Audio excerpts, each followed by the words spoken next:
The Little Mermaid. A big shout out to Kelly, Katarina, Zach, Sunil, Mayflower, Papia, Misher, Pompadour, Jada, Goal, and the pure-hearted for requesting today's story. Far out in the deepest ocean, where the water is as blue as the petals of the loveliest cornflower and as clear as the purest crystal, Sir stood the palace of the Sea King.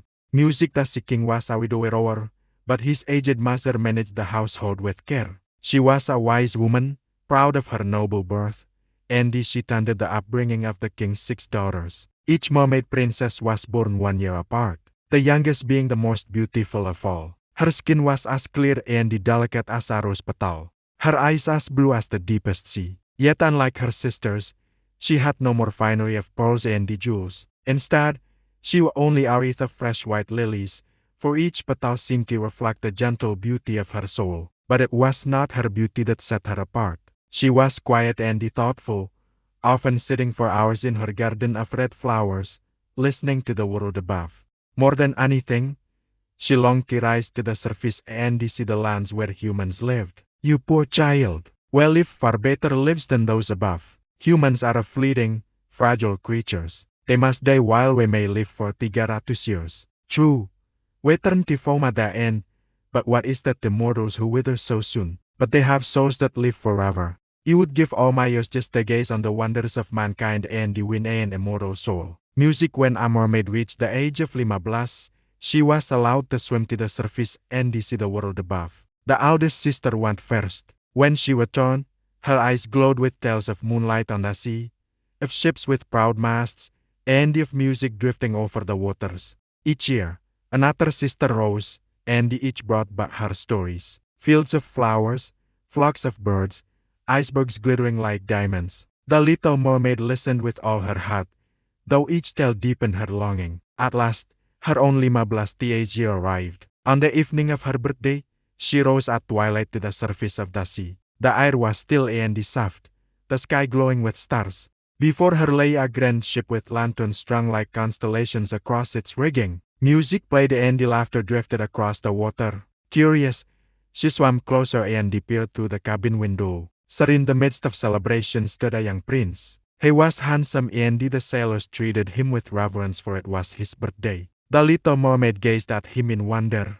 He seemed to her the most radiant being she had ever seen. She remained half hidden among the waves, listening to the music until the night grew late and the stars wheeled overhead. Then a storm arose. The sea grew black. The winds howled and the lightning split the sky. We are going to sink. Help, help me, we're going down. The ship shoveled. Its mast snapped and the waves crashed upon its deck. With one great surge, the ship was torn apart. The Little Mermaid dived into the chaos, searching desperately for the prince. At last, she found him sinking, unconscious beneath the waves. Wrapping her arms around him, she held his head above water and let the waves drift them freely. In the morning, the storm had ceased, but not a single part of the ship was in sight. The prince looked very handsome on the morning light, and as she looked at his peaceful face, a longing stirred in her heart. She kissed his smooth forehead and stroked back his wet hair. Looking out in the distance, she saw land. So she swam with all her strength until she brought him to the shore of a quiet temple. So she laid him upon the sand, gazing at him with a laugh that pierced her heart.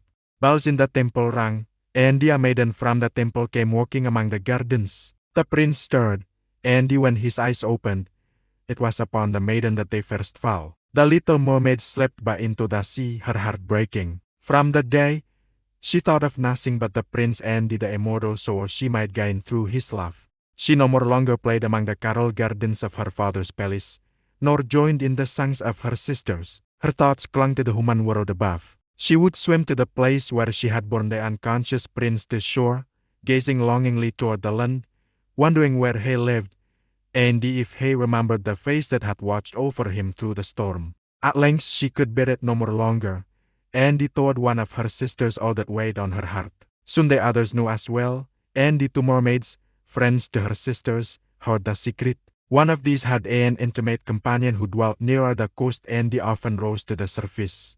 This friend had seen the festival on the prince's ship the night of the storm, and she recognized the young man the Little Mermaid loved. She told them who he was and where his palace stood upon the shore. From that moment, the Little Mermaid swam off into the surface near the land where the prince lived. She would linger among the rocks and gaze at the castle, watching the prince walk in the gardens or ride out upon his horse. Though she never dared approach him, her heart was filled with a bittersweet joy each time she caught a glimpse of him. At last, unable to keep her questions any longer, she went to her grandmother. Do humans truly live forever, even after their bodies die? Yes, we Muroke live longer than they, but when we die, we are nothing but foam upon the waves. Humans, however, have a soul that rises to the stars and lasts for all eternity. Oh, I would give all my 300 years for but one day as a human if it meant gaining a soul. Humans never speak of such folly. Now get ready, child. Tonight, we shall hold a court ball. It was to be one of those splendid sights the human world could never imagine. The great hall of the palace was prepared in dazzling beauty. Across the center of the hall flowed a broad, clear stream of water, wide enough for dancers to glide in pairs. Here the mermen and the mermaids twined and spun, their hair streaming behind them. The little mermaid was soon called forward to sing. She lifted her voice, and at once the music of the others fell away, for none could compare with the clarity and the sweetness of her tones. It was a song of longing, though none but she knew its true meaning. The entire court applauded, clapping hands and swishing tails in admiration. And for a brief moment, her heart felt light. She knew with certainty that her voice was lovelier than any in the sea or even on the earth above. Yet even in her triumph, her thoughts drifted away from the crystal hall. As the laughter and the dancing filled the palace, she slipped quietly away. Alone in her little garden, she sank down among her sea flowers. Then from above, a faint sound pierced the depths. A bugle horn ringing clear over the sea. Her heart leapt. He is sailing, sir, she thought. I will venture everything for him, for his love, and for the immortal soul that only his love can give me. Tonight, while my sisters dance in the palace, I will go to the sea witch whom I have always feared. She alone has the power to help me. With that, she rose from her garden, her decision fixed as firmly as stone. While music and joy resounded through the crystal halls behind her, the little mermaid swam away into the darkness toward the dreadful whirlpools where the sea witch made her dwelling. So she swam to the farthest part of the sea where the water grew black and the twisted plants writhed like serpents. Music, sir? In a cave lit by glowing bones, dwelt the sea witch. You know what you seek, child. You desire the love of a prince and the immortal soul that may follow. He can give you a potion. Drink it and your tail will split into 2 human legs. You will walk as men do, though every step will feel as if knives were piercing your feet. Still, you will dance more gracefully than any mortal. But beware, once you take a human form, you can never return to the sea. If the prince marries another, your heart will break and you will dissolve into foam at dawn. And your voice, child, your most precious gift, you must give to me. But without my voice, how shall I tell him I love him? You have your beauty, your grace, and your eyes that speak more than words. Music now. What say you? Music, you will do it. The vessel for your voice. So the witch took her voice, sealing it in a shell, and he handed her the potion. The little mermaid swam to the shore and he drank. Music, pain like fire, shot through her, and she fell senseless upon the sand. When she awoke, the sun was rising, and where her tail had been, 2 slender legs lay trembling. The prince himself came upon her and lifted her gently. Who are you, maiden? How came you here upon the shore? She could not answer, but gazed at him with eyes filled with devotion. He smiled, and though he wondered at her silence, he led her to the palace. Sir, she lived among the courtiers, clad in fine gowns. She danced for the prince with such grace that all marveled, though each step felt like knives cutting her feet. Yet she bore it gladly, for each moment near him filled her with joy. Oh, dear child! The prince grew fond of her and he told her of his dreams, his hopes, and his gratitude for the maiden who had once saved him, whom he believed to be the girl from the temple. The little mermaid's heart ached with longing, but she smiled and listened in silence. One day, the prince was commanded by his parents to journey and meet the princess of a neighboring kingdom. He will obey, but my heart is free. He could never love another as he loved the maiden from the temple. When they reached the other kingdom, the princess came forth, and to the little mermaid's despair, it was indeed the maiden from the temple. The prince, overjoyed, believed his destiny fulfilled. The mermaid smiled bravely, though her heart broke within her. My dearest, you will be glad for me, will you not? For she is the one who saved me, and ye must honor heaven's gift. Music, applause, music. The ships were decked with banners, for the wedding was to be held in the neighboring kingdom of that temple maiden. The prince had promised to return her within 2 days to take his bride.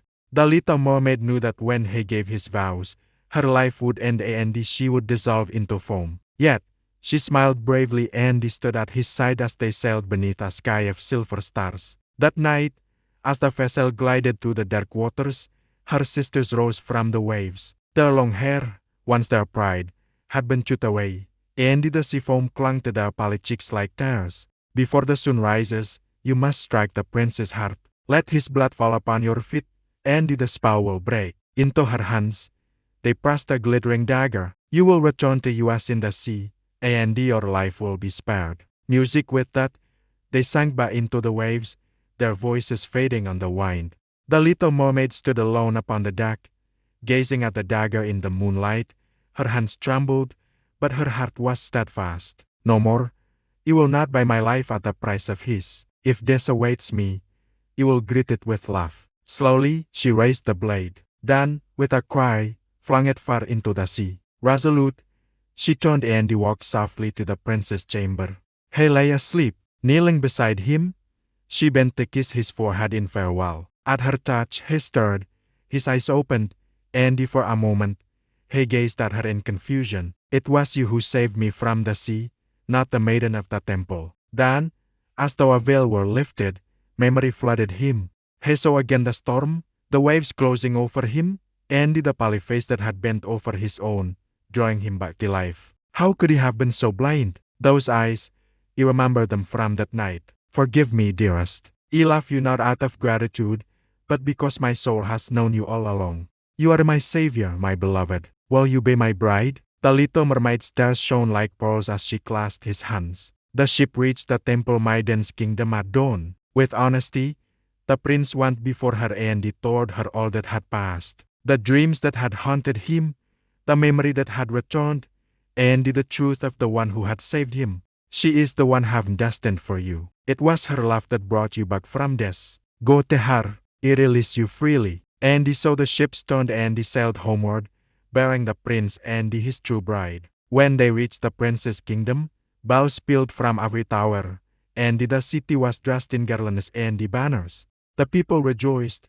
for their beloved prince had found his heart's desire. The little mermaid walked at his side, clothed in white, her steps no more longer pained, but light as air. With each vow she spoke, warmth blossomed in her chest, and she felt the immortal soul she had longed for awaken within her. The sea shimmered with joy, and her sisters rose from the waves to sing a song of gladness.